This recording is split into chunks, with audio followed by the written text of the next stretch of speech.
देख रहे news for nation और मैं स्वाति पांडे आपके साथ।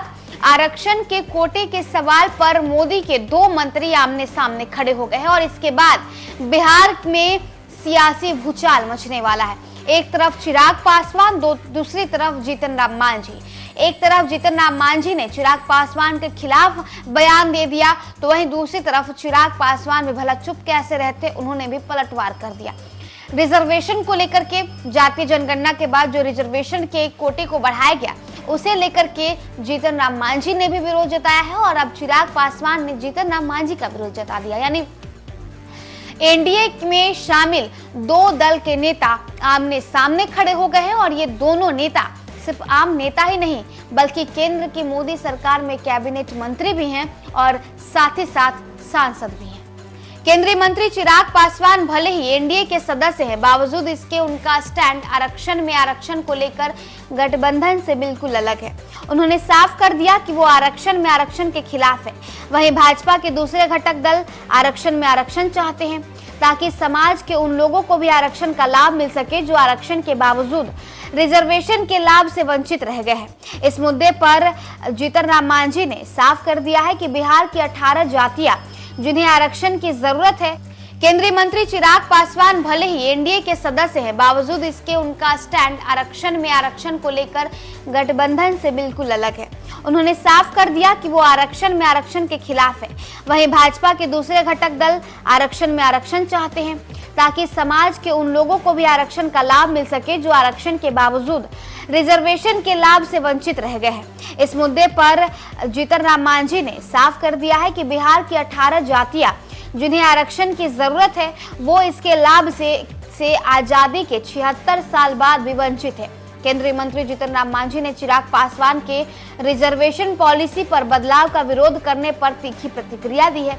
चिराग पासवान के आरक्षण की नीति पर विरोध पर जीतन राम मांझी ने कहा कि चिराग पासवान रिजर्वेशन पॉलिसी पर सवाल खड़ा कर रहे हैं, ये बिल्कुल गलत है। उन्होंने कहा कि हम लोग आरक्षण विरोधी नहीं है, हम लोग केवल ये चाहते हैं कि जिस तरह से तालाब की कुछ मछलियां बाकी मछलियों को खाकर मोटी हो रही हैं, इससे बाकी मछलियां खत्म या समाप्त हो जाती हैं।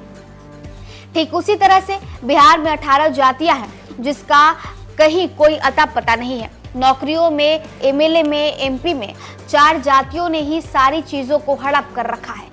जीतन राम मांझी ने दुख जाहिर करते हुए कहा कि आज आजादी के इतने वर्षों बाद भी देश में पिछड़ी जातियों का विकास नहीं हो सका है। उन्होंने कहा कि बिहार की 18 जातियों की स्थिति जस की तस है। उन्होंने चिराग पासवान के विरोध पर भी सवाल उठाया। पटना एयरपोर्ट पर पत्रकारों के सवालों का जवाब देते हुए पूछा कि क्या चिराग पासवान यही चाहते हैं? क्या यही न्याय है? क्या अति पिछड़ी जातियों की यही स्थिति बनी रहेगी? बड़ा भाई बेईमानी करके खाता रहे और छोटे भाई को कुछ ना मिले। आरक्षण के बावजूद बिहार की 18 जातियों के आगे न बढ़ पाने की समस्या से परेशान जीतन राम मांझी ने चिराग पासवान के विरोध पर सवाल उठाया। उन्होंने कहा कि अब छोटा भाई बंटवारा चाहता है ताकि उसे भी उसका हक मिल सके। उन्होंने ये बताने की कोशिश की कि चिराग पासवान बड़े भाई होने के नाते बिहार के अन्य छोटी जातियों के हिस्से पर कब्जे की वकालत कर रहे हैं। उन्होंने कहा कि इसलिए हम बंटवारा चाह रहे हैं। जीतन राम मांझी ने चिराग पासवान को पिछड़ी जातियों में बड़ा भाई बताते हुए कहा कि आप बड़े भाई हैं, हमारा सारा हिस्सा आप खाकर बैठे हुए हैं, इसलिए हम गोतिया, अब हमारे गोतिया बनिए। जो आप हमारा हिस्सा खा रहे हैं उसे छोड़ दीजिए। हम 18 भाई हैं, हम 18 भाई बिल्कुल मिलजुल कर खाएंगे।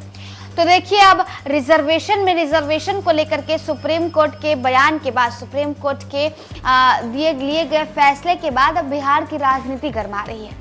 चिराग पासवान एक तरफ अपना बयान दे रहे हैं, वहीं दूसरी तरफ जीतन राम मांझी चिराग पासवान के खिलाफ नजर आ रहे हैं। बीते दिनों पटना एयरपोर्ट पर चिराग पासवान ने कह दिया कि आप यानी रिजर्वेशन में ही आप बड़े भाई के पद पर बैठे हुए हैं और आप हमारे सारे हिस्से को खा कर बैठे हुए हैं। अब उस हिस्से को छोड़िए और उसे हमें भी दे दीजिए। क्या कुछ चिराग पासवान को लेकर के जीतन राम मांझी का कहना था और किस तरीके से मोदी के दो मंत्री आमने सामने खड़े हो चुके हैं, ये हमने आपको सुनाया। फिलहाल इस खबर में बस इतना ही। आप देखते रहे न्यूज़ फॉर नेशन।